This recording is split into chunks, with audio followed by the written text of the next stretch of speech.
Good morning, morning! Kamusta kayo mga mams? So ayun na nga at dahil wala nga pala tayong career, sabi nung iba, charot lang, ay balik na ulit nga ako sa dati kong gawi ang aking mga daily routine. Kung mapapansin nga ninyo ay parang mataas na nga ang araw habang ako'y nagwawalis diyan sa labas. Dahil ako nga ni ay tinanghali ng gising ay tanghali na rin nakapaghanda nga ng aming almusal. Pero kahit na tanghali na nga ay ayan nga't ako'y for the walis pa rin dahil ayaw ko talaga na may darating na tao ay madumi nga ni itong aming harapan. Kaya kahit ako'y tinatanghali na ng pagwawalis ay go pa rin yan at wala nga tigil araw-araw. Okay lang din naman sa akin na mainitan nga, okay lang din naman sa akin na umitim, huwag lamang ang putlain. Char. Brigada eskwela na nga ni pala ngayong week na ito at hindi pa nga ako pupunta sa school. Kaya nga lamang ito nga ning anak ko na si Kuya Jiro ay talaga namang atat na atat na.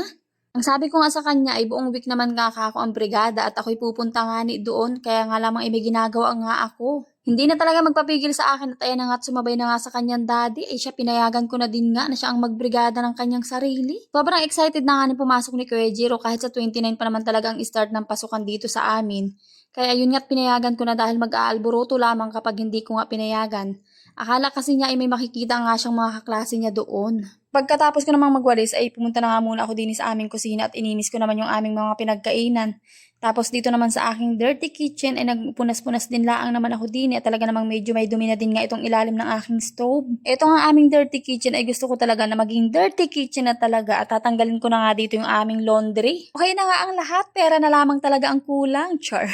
Naman sa mga makakapanood ng aking video ay baka naman po wag nyo naman i-skip para naman yung aking mga plano ay magawa ko pag ako'y sumweldo ng medyo malaki-laki.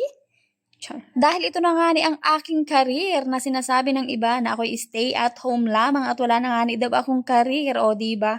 Hindi ko naman sila pinapansin pero pinaparinggan ko.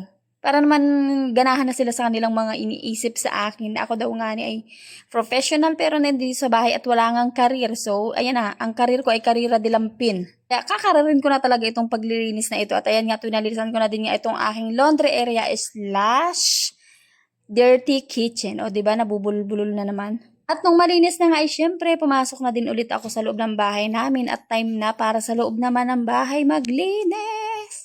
At akin na ang inunang linisan, ito ang aming family room. O diba, yayamanin, merong family room. Charot lang. Meron nga parang nag-comment noong nakaraang araw na aking pagbablog na naglilipat-lipat na naman nga ni, ay wag ko naman daw nga ning isang week laang ay lilipat na naman. Siguro nga na ay talagang avid follower ko yun si ate. Kaya nakapag-comment siya ng gano'n, nakikita niya siguro yung aking mga paglilipat-lipat. Ako talaga medyo natawa dahil may balak pa naman sana akong ilipat ulit. Ay mapapansin nga ni ate kaya cancel na muna yung aking ililipat na susunod. Meron din nga nakapag-comment doon na parang hindi daw nga di bagay itong aking upuan na kahoy din sa aming family room. Pero sa tingin ko naman ay ayos din ay. Kaya naman talaga nilipat ko yan dyan ay gawa ng para nga makita ko yung mga kalat na kinakalat ng mga anak ko ng mga bilisan na sinusuksok ga sa ilalim. Habang ako ay nagpapagpag din sa mga upuan ay napatingin din nga ako din sa aking divider na pinakaayos-ayos ko nung nakaraan ay talaga namang sobrang dami ng mga kalat at gulo-gulo na ang mga gamit ditong nakalagay. Ay di ayun at inayos-ayos ko laang din muna pagkatapos ay syempre nagwalis-walis na din ako. O tingnan nyo naman at wala na akong gasinong nakukuhang mga kalat din at dahil madali ko nga makita lahat kung ano mang ihulog nila dyan sa ilalim dahil nung yung sofa nga namin kulay pink ang nakalagay diyan ay digay bulky yun. Eh, hindi nga makita yung mga hinuhulog dun sa ilalim. Yun talaga ang purpose nun, kaya yan nga ay nilipat ko diyan.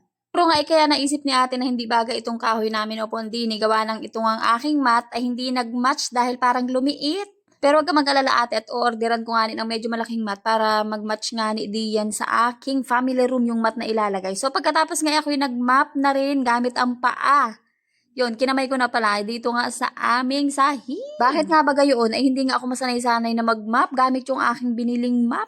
Feeling ko talaga hindi madadala yung mga dumi na nakadikit dito nga sa aming floor kapag nga ang ginagamit ko ay yung map. Kaya naman for the mano-mano na nga at kinamay ko na nga ni Ari para nga makuha ko lahat ng mga madudumi diyan. Ito namang pagpupunas ko nga ng sahig na ito ay hindi ko nga ito inaaraw-araw dahil pag inaraw-araw ko sa lawak na naman itong aking pupunasan na ito ay talaga namang sobrang sakit sa likod nun. Kaya ayun, kapag ako ay naglilinis ng aming sahig ay mga twice a week o thrice a week, mga ganon. Nakikita kong medyo may nagbabakat ng mga paapadiyan tapos may mga dumidikit na dito sa aming tiles yun. Saka pa lamang ako magpupunas. Dahil ito nga ning sofa naming kulay pink ay nandito na sa aming living room. Ayan nga at kakaunti ng space na aking pinupunasan. Dahil yung ilalim nga niya na hindi ko madudukot. Ayun, nakarating na din nga ako din sa aming family room. At syempre, punas-punas lamang din dahil malinis naman talaga at hindi naman masyadong nagkakalat ng itong mga anak at may mga bait na rin. Ito na lamang nga talaga ang kagandahan kapag nga malalaki na ang iyong mga anak. Kahit papaano ay nababawas-bawasan ka ng kaunti ang iyong mga gagawin dahil may isip na nga ni. Nung panahon naman na maliit pa nga si Kuya Jiro at si Banining, eh meron naman kaming kasama sa bahay noon kaya hindi ko rin naranasan nga magganto.